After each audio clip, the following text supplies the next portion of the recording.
I'm about to go to sleep. But I want to end the night with this. None of us are morally good. Romans 3:23, all have sinned and fall short of the glory of God. No one is righteous, no, not one. Romans 3:10, but every single one of us as a human being is valuable. We are inherently valuable. Regardless of size, regardless of age, regardless of color, regardless of degree of dependence, regardless of where we live, and I'm going to say in the womb or out the womb, regardless of our wealth status, regardless on if we can or can't contribute to society, we are humans. We are made in the image of God. Genesis 1:27. We are valuable, we are loved, and life needs to be protected. Specifically innocent life. And I wanna make this clear real quick. This is controversial. People don't like to talk about this. We could talk about medical stuff. Science says life begins at conception, but I am not pro-life. In general, the statement doesn't even really make sense. What does that mean, pro-life? First of all. Second of all, pro-life is, they're incrementalists. Like, incrementally doing things to regulate this practice, which biblically, since we are formed uniquely in the womb, which it says, you knitted me together in my mother's womb in Psalm 139, and we know that innocent life is valuable, and we know that from scientifically, life begins at fertilization, and this is murder, the intentional taking of innocent life with malice and forethought. There's forgiveness in Jesus Christ. Don't get it messed up. But why are you regulating murder? You know what I mean? I am not pro-life. I am an abolitionist, which means I think the practice, and you know what practice I'm talking about, the practice should be abolished, should be criminalized.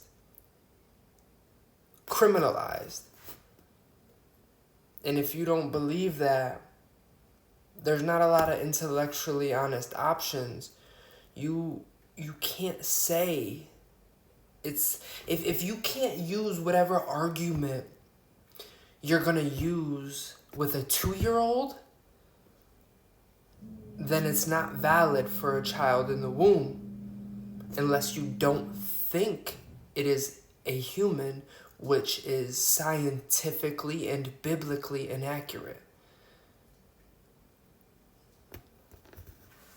I'm gonna put some Bible verses down there too, and I'm gonna put a quote from Princeton University's science division. But what was I gonna say? And for people who are gonna bring up the most extreme examples, the most tragic examples, I have 2 things to say to you. The first thing I say to you is, do you think the practice is only okay in those extreme harsh examples? If the answer is no, then why did you bring that up in the first place? That's dishonest. Unless you think that that is the only exception, then that's just dishonest. Me personally, I also do not think that that is an exception. And if you know anything about the topic, you know what I'm trying to imply.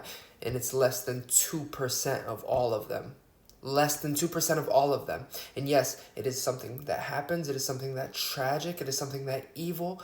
But I don't think you should take away the child because of the father's crime.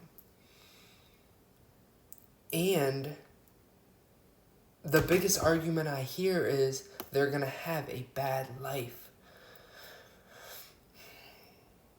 We don't murder people because we think they're going to have a bad life. We don't do that to people who already have a bad life. So why would we do it to them? This is the biggest injustice. And society has brainwashed us into thinking this is okay, that this is good. And this is not fun for me to talk about, but this is my brothers and sisters. These are my neighbors, regardless of their size. And there's a quote from Abraham Lincoln. I don't have it in front of me, but it's just like, and that don't have a is the same thing as saying don't like slavery, don't have a slave. My plantation, my prerogative. You don't know what it's like. You don't have a plantation. Come on now. Who was speaking out for those injustices, for those people? They dehumanized them. 3/5 of a man to justify oppressing them. And what are they doing now? They dehumanize the unborn to justify oppressing them. If it's a human that has never done anything wrong, and you are taking that human's life for whatever reason, it is wrong.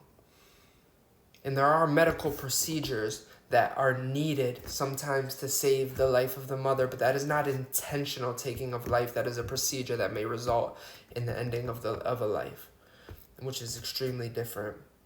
And over 98% of all of those procedures are for socioeconomic reasons.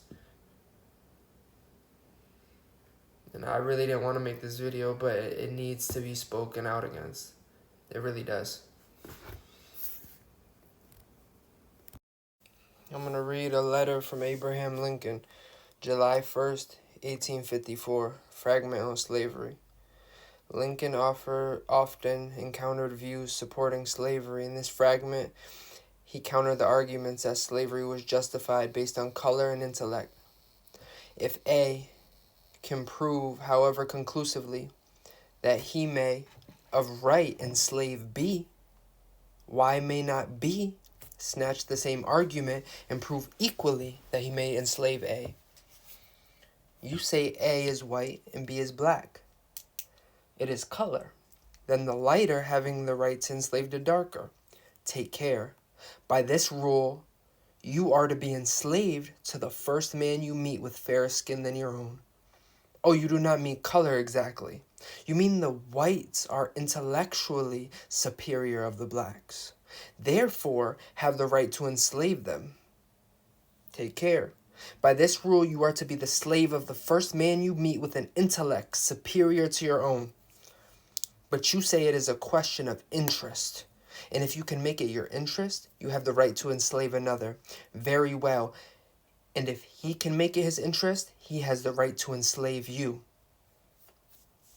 Let's reverse this to this situation that we're talking about now. That's actually from Abraham Lincoln. This is my version. You say A is big and B is small, the larger having the right to unalive the smaller. Well, take care. By this rule, you are to be the victim of the first person you meet with a bigger body than yours. Oh, you don't mean size exactly. You mean that we are developmentally superior to the unborn. Take care. You are to be a victim to the first person with a development superior to yours, physical or mental. But you say it's a question of interest. You can make it your interest to unalive the unborn. Then take care. If another can make it their interest to unalive you, by this logic, that person has the right to unalive you. They discriminated on skin color then, now they discriminate on the basis of size, level of development, location, degree of dependence, which none can be justified by a human outside of the womb, whether they are on a ventilator, whether they need someone else to survive, whether they are smaller, younger, need help living. And this idea wasn't 100% mine about this speech. Someone else presented it to me, but think about it. I'm going to put some things in the comments. Please check it out.